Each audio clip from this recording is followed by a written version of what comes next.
নমস্কার বন্ধুরা, শ্রাবণী রান্নাঘরে আপনাদের সবাইকে স্বাগত জানিয়ে আমি প্রতিদিনের মতো আবারও আজকের একটা রান্নার ভিডিও নিয়ে আপনাদের সামনে চলে এসেছি। আজকের আমি আপনাদের কাঁচা আম দিয়ে একটা অসাধারণ রেসিপি বানিয়ে দেখাবো। আশা করি আপনাদের ভালো লাগবে। তার জন্য আমার পুরো ভিডিওটা আপনাদের দেখতে হবে। আর দেখা শুরু করার আগে একটা লাইক দেবেন, ভিডিওটা সম্পূর্ণ দেখে সুন্দর একটা কমেন্ট করবেন আর শেয়ার করতে ভুলবেন না। তাহলে চলুন আজকের আমি এই আম দিয়ে কি বানাই সেটা আপনারা একবার দেখে নিন। রান্নাটা করার জন্য প্রথমে আমি এখানে দেখুন একটা কাঁচা আম নিয়ে নিয়েছি। এইবার কাঁচা আমটাকে আমি কেটে নেব। প্রথমে কাঁচা আমটাকে এখানে প্রথমে কেটে নিতে হবে। আর এটা কিন্তু নরম আম নেবেন না, একদম যেন আমটা কাঁচা থাকে সেরকম আম কিন্তু নিতে হবে। এখানে আমি আপনাদের দেখাচ্ছি, দেখুন আমটা কিন্তু একদম কাঁচা। এইবারে এই আমের খোসাটা আমি খুব ভালোভাবে ছাড়িয়ে নেব। আমের খোসাটা কিন্তু এখানে ভালোভাবে ছাড়িয়ে নিতে হবে।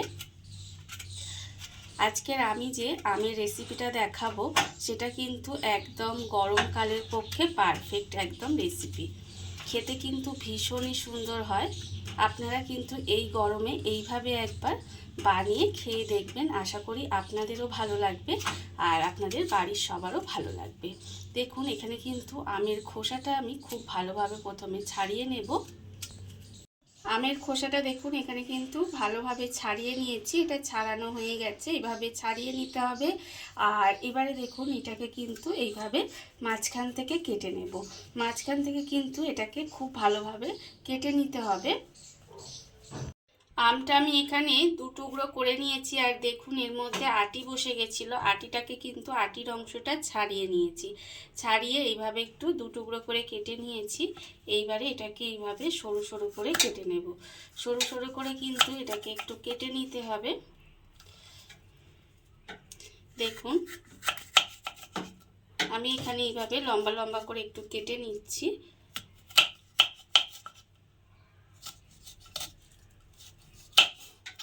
এই আমটাকে আমি কেটে নিয়েছি, মানে অর্ধেকটাকে। এইবারে এটাকেও কেটে নেব। এইভাবে কিন্তু লম্বা লম্বা করে সরু সরু করে কেটে নিতে হবে। আমগুলো এখানে আমার কাটা হয়ে গেছে। এবারে আমি একটা ছোট বাটিতে জল নিয়ে নিয়েছি আর তার মধ্যেই আমগুলো নিয়ে নিচ্ছি। আমগুলো নিয়ে আমগুলোকে খুব ভালোভাবে প্রথমে ধুয়ে নেব। আমগুলো কিন্তু প্রথমে খুব ভালোভাবে এখানে একটু জল পাল্টে পাল্টে আমাকে ধুয়ে নিতে হবে। এইভাবেই কিন্তু আমি একটু আমগুলো ধুয়ে নেব। আমগুলো ধুয়ে রেখে দিয়েছি আর অন্যদিকে দেখুন গ্যাসটা অন করে একটা কড়া বসিয়ে দিয়েছি। এইবার আমি কড়ার মধ্যে দিয়ে দিলাম বেশ কিছুটা জল। কড়ার মধ্যে বেশ কিছুটা জল আমি এখানে দিয়ে দিলাম। এইবারে আমি যে আমটা ধুয়ে রেখেছিলাম সেই আমটা আমি এখানে দিয়ে দিচ্ছি।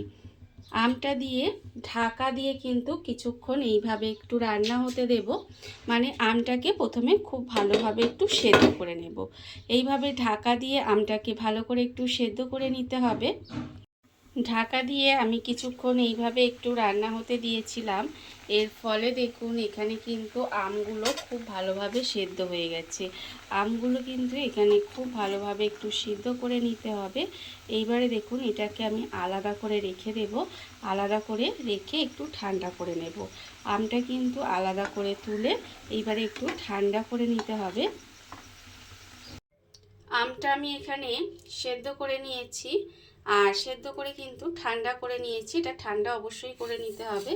এইবারে দেখুন একটা মিক্সির জার নিয়ে নিয়েছি। মিক্সির জারের মধ্যে এই আমটা নিয়ে নেব, মানে সেদ্ধ আমটা এখানে আমি নিয়ে নিলাম। এইবারে আমি এর মধ্যে দিয়ে দেব, দেখুন এখানে টক দই। এখানে কিন্তু এক বাটি আমি টক দই রেখেছিলাম, সেই টক দইটা আমি এখানে দিয়ে দিলাম। এইবারে আমি এর মধ্যে দিয়ে দেব আন্দাজ মতো নুন। আন্দাজ মতো নুন দিয়ে দিলাম। এবার আমি এর মধ্যে দেব দেখুন চিনি। এখানে কিন্তু আমি 3 চামচ চিনি রেখেছিলাম, সেটা আমি এখানে দিয়ে দিলাম। তবে আপনারা কতটা মিষ্টি খাবেন সেটা বুঝে কিন্তু চিনিটা ব্যবহার করবেন। এবার আমি এর মধ্যে দেব বিট নুন। এখানে আমি বিট নুন রেখেছিলাম, সেই বিট নুনটা দিয়ে দিলাম। আর আমি দেবো এর মধ্যে ভাজা জিরের গুঁড়ো। এখানে ভাজা জিরের গুঁড়ো রেখেছিলাম, সেটাও দিয়ে দিলাম। এবার এর মধ্যে দিতে হবে দেখুন ঠান্ডা জল, অল্প একটু ঠান্ডা জল দিয়ে দেব। অল্প একটু ঠান্ডা জল দিয়ে এটাকে খুব ভালোভাবে পেস্ট করে নেব। এটা কিন্তু খুব ভালোভাবে পেস্ট করে নিতে হবে। মিক্সির মধ্যে আমি সমস্ত কিছু খুব ভালোভাবে পেস্ট করে নিয়েছি। এটা কিন্তু আমার রেডি হয়ে গেছে। এইবারে আমি একটা কাচের গ্লাস নিয়ে নিয়েছি, কাচের গ্লাসের মধ্যে এটা ঢেলে নেব। দেখুন আমি কিন্তু এইভাবেই এটাকে এইভাবে ঢেলে নিচ্ছি। কত সহজে দেখুন এটা রেডি হয়ে গেল। এটা আমি কি বানিয়েছি বলুন তো? এটা আমি বানিয়েছি কাঁচা আমের লস্যি। দেখুন এখানে কিন্তু একদম রেডি হয়ে গেছে। এইবারে আমি এটাকে সুন্দর করে সাজিয়ে নিয়ে তারপরে আবারও আপনাদের সামনে ফেরত আসছি। এখানে আমি লস্যির মধ্যে বরফ আর ওপর থেকে একটু ভাজা জিরের গুঁড়ো দিয়ে সাজিয়ে নিয়েছি, দেখতেই পাচ্ছেন।